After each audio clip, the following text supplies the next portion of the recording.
किसको मौत आनी है, आइंदा साल में कौन पैदा होगा, किसको कितना रिस्क दिया जाएगा, कौन इस साल हज को जाएगा, इतनी नाजुक रात है, हमें नहीं पता हमारे बारे में इस रात क्या फैसला हो रहा है। हम अपने रब्बे करीम से दुआ तो करते हैं कि अल्लाह हमारे रिस्क में बरकत की रात बना दे, ये साल हमारे लिए मदीने हाजिरी का साल बना दे, ये साल आफियत खैर और परेशानियों से दूरी वाला साल बना दे। मगर इस रात कब्रिस्तान नबी पाक तशरीफ ले गए थे ना, तो मुसलमानों को इस रात कब्रिस्तान भी जाना चाहिए। मगर रात हमें अपनी मौत की भी याद दिलाती है। गुनियतुत तालिबीन शेख अब्दुल कादिर जिलानी गौसे आजम की किताब, उसमें कुछ इस तरह के जुमले हैं कि कुछ लोग वो होते हैं कि जिनके कफन धुल कर तैयार होते हैं मगर वो बाजारों में घूम रहे होते हैं। कुछ लोग अपना घर बना रहे होते हैं मगर उनकी कब्रें खुद कर तैयार हो गई होती हैं। किसी की मौत का वक्त करीब आ चुका होता है और वो हंसी मजाक में मसरूफ होता है। हम में से कोई नहीं जानता कि कब दुनिया से जाना हो जाए। आज कब्रिस्तान भी जाते हैं, जनाजों में भी जाते हैं, मगर अपनी मौत याद नहीं आती। हालांकि मौत एक ऐसी हकीकत है, एक ऐसी रियलिटी है कि दुनिया का हर बंदा मानता है कि मौत आनी है। मुसलमान हो या गैर मुस्लिम हो, पढ़ा लिखा हो या जाहिल हो, बड़ा हो या छोटा हो, मर्द हो या औरत हो, हर कोई जानता भी है, मानता भी है कि मौत आकर रहेगी।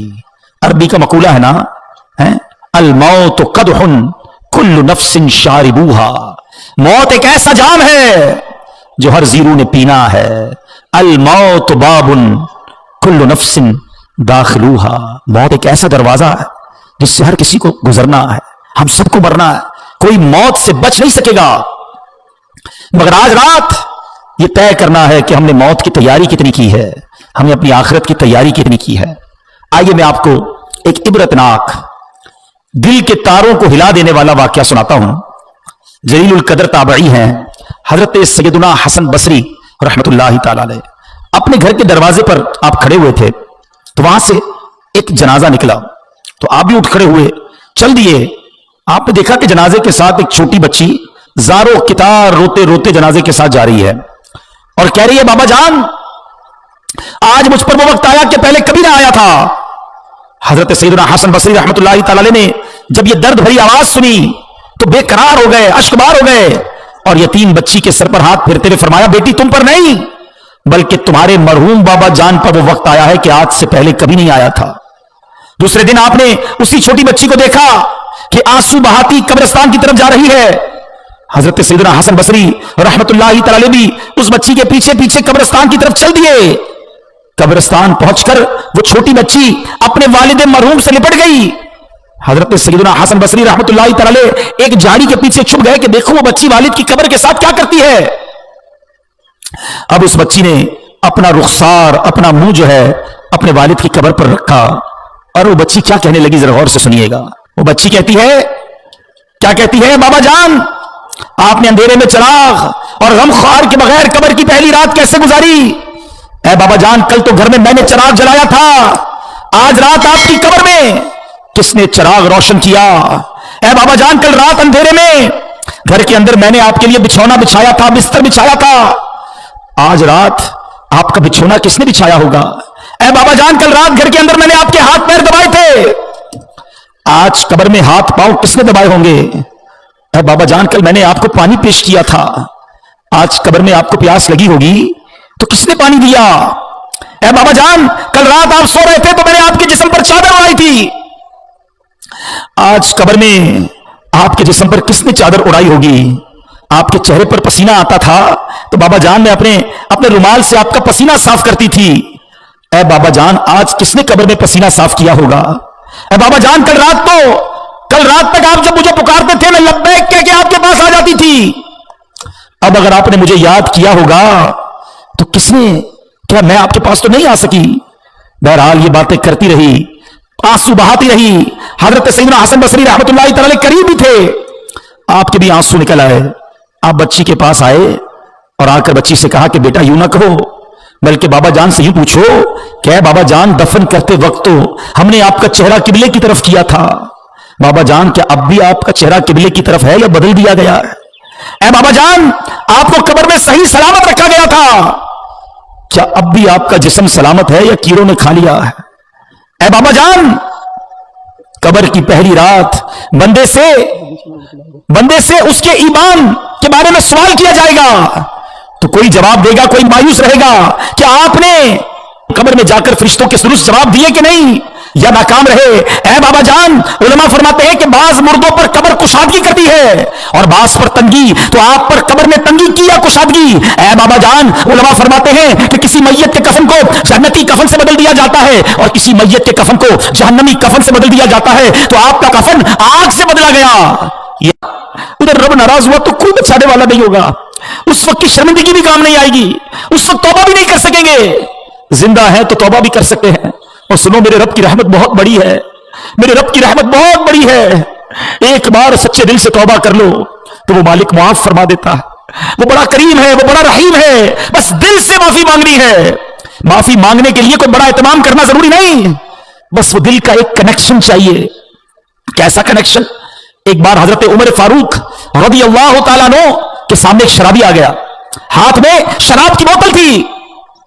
حضرت عمر فاروق نے فرمایا بتاؤ کیا ہے اس میں؟ اس کے پاس تو شراب تھی، اس کو پتا تھا میں شراب کی بوتل دے دوں گا تو حضرت عمر فاروق تو بڑے فوراً فیصلہ سنا دیں گے، میں مارا جاؤں گا۔ اس شرابی نے پتہ ہی کیا کیا؟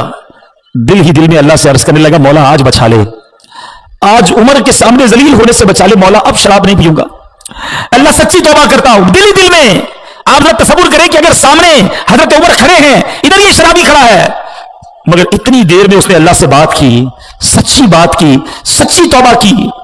وہ بندہ کہتا ہے حضرت عمر سے حضور شراب نہیں ہے، اس میں سرکہ ہے، اس بوتل میں سرکہ ہے۔ حضرت عمر نے فرمایا دکھاؤ کیا ہے۔ اس شرابی نے ڈرتے ڈرتے وہ بوتل حضرت عمر کے ہاتھ میں دی، وہ شراب سرکہ بن گئی تھی۔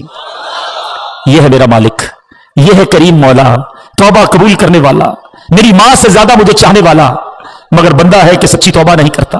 اے میرے پیارے اسلامی بھائیوں، کب تک گناہ کرتے رہیں گے؟ کب تک رب کو ناراض کرتے رہیں گے؟ کب تک نمازیں قضا کرتے رہیں گے؟ کب تک جھوٹ بولتے رہیں گے؟ کب تک اپنی آنکھوں کو حرام سے بھریں گے؟ شراب پینے والا کب تک شراب پیتا رہے گا؟ ماں باپ کو ستانے والا کب تک یہ کرے گا؟ مرنا نہیں، دنیا سے جانا نہیں، اللہ کی بارگاہ میں پیش نہیں ہونا۔ آؤ توبہ کر لیتے ہیں، آؤ معافی مانگ لیتے، بولو نا رب سے اللہ معاف کر دے، ہو گئے گناہ، اللہ معاف کر دے، اب نہیں کروں گا گناہ، مالک معاف کر دے، کمزور ہوں، پہلے بھی توبہ کی استقامت نہیں ملی، مولا معاف کر دے، تجھ سے نہیں مانگوں گا تو کس سے مانگوں گا مالک، بندہ تیرا ہوں، معاف کر دے۔ اے اللہ آج توبہ بھی کرتا ہوں، توبہ پر استقامت بھی تو ہی دے دے مالک، معاف کر دے۔ اے اللہ میں اپنی ماں سے جب بھی معافی مانگنے گیا، ماں نے مجھے معاف کیا، مالک تو ماں سے زیادہ چاہنے والا ہے، معاف کر دے۔ اب نماز قضا نہیں کروں گا مولا، معاف کر دے۔ اب حرام روزی نہیں کماؤں گا مولا، معاف کر دے۔ اب جھوٹ نہیں بولوں گا مالک، معاف کر دے۔ حرام نہیں دیکھوں گا مولا، مجھے معاف کر دے۔ اے اللہ جو جو گناہ کیے آج سب مانتا ہوں، آج سر جھکاتا ہوں، اقبال جرم کرتا ہوں، مگر تو کریم ہے مولا، معاف کر دے۔ کریم سے جب بھی معافی مانگی جاتی ہے، کریم کرم کرتے ہیں مولا، تو سب سے بڑا کریم ہے، معاف کر دے۔ آؤ میرے پیارے اسلامی بھائی، کر لو سچی توبہ، کر لو پکی نیت۔ جتنے میرے بھائی بیٹھے ہیں، دیکھو ہم جیسے اس میدان میں آئے تھے نا ویسے نہیں جائیں گے، ہم بدل کر جائیں گے، ہم سدھر کر جائیں گے، اللہ کرم کر دے گا، ہم اچھے ہو جائیں گے۔ لیکن صدق کے دل سے بس آج معافی مانگ لو اس سے، اور سچی پکی نیت کرو۔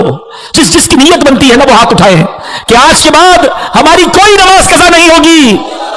جس کی نیت بنتی ہے ایک ایسا نعرہ لگائے کہ شیطان بھی ادھر سے بھاگ جائے، آج کے بعد ہماری کوئی نماز قضا نہیں ہوگی، فلمیں ڈرامے نہیں دیکھیں گے، گانے باجے نہیں سنیں گے۔ پکی نیت ہو تو ہاتھ اٹھائیں، حرام روزی کے قریب بھی نہیں جائیں گے۔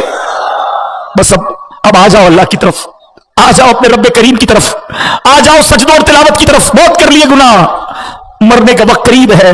کیا معلوم آج شب برات یہ لکھ لیا گیا ہو کہ یہ ہمارا آخری سال ہے، ہو سکتا ہے کچھ دن ہی رہ گئے ہوں، کچھ دنوں کے بعد ہم دنیا سے چلے جائیں، لیکن دیکھو سچی توبہ کر لی نا تو وہ مالک پچھلے گناہ بھی معاف کر دیتا ہے۔ آج میں بھی توبہ کروں اور آپ بھی توبہ کریں، یا آپ کا کفن جنتی کفن سے بدل دیا گیا۔ اے بابا جان، علماء تو فرماتے ہیں کہ جب قبر نیک لوگوں کو تو ایسے دباتی ہے جیسے ماں اپنے بچے کو دباتی ہے، لیکن جو گناہ گار ہوتا ہے، اللہ جس سے ناراض ہوتا ہے، اس کو قبر ایسے دباتی ہے کہ اس کی پسلیاں ٹوٹ کر ایک دوسرے میں پیوست ہو جاتی ہیں۔ بابا جان آپ کو قبر نے دبایا تو کیسے دبایا تھا؟ बाबा जान, उलमा फरमाते हैं कि मुर्दे को जब कब्र में उतारा जाता है तो वो दोनों सूरतों में पछताता है। नेक तो इसलिए पछताता है कि काश कुछ और नेकियां कर लेता, मगर गुनाहगार तो इसलिए पछताता है कि बड़े गुनाह किए हैं। ऐ बाबा जान, ये तो बताइए कि आप किस बात पर पछताए थे, नेकियों पर या गुनाहों पर? ऐ बाबा जान, आप तो मुझसे ऐसे जुदा हो गए कि कयामत तक दोबारा नहीं मिल सकते। ऐ खुदाए रहमान, कयामत के मैदान में मुझे अपने बाबा जान की मुलाकात से महरूम न करना। वो बच्ची रोती हुई अपने घर को वापस चली गई। ऐ मेरे प्यारे इस्लामी भाइयों, मदनी चैनल के नाज़रीन, हम सब ने जाना है, आंखें रो रो के सुजाने वाले जाने वाले नहीं आने वाले। कोई दिल में ये सरा ओझल है, अरे ओ छावनी छाने वाले। ऐ मेरे प्यारे इस्लामी भाइयों, याद रखिए, कब्रिस्तान में तो हम जाते हैं, हमें कब्र एक जैसी नजर आती है। बांग्लादेश में हो, पाकिस्तान में हो, यूरोप में हो, कहीं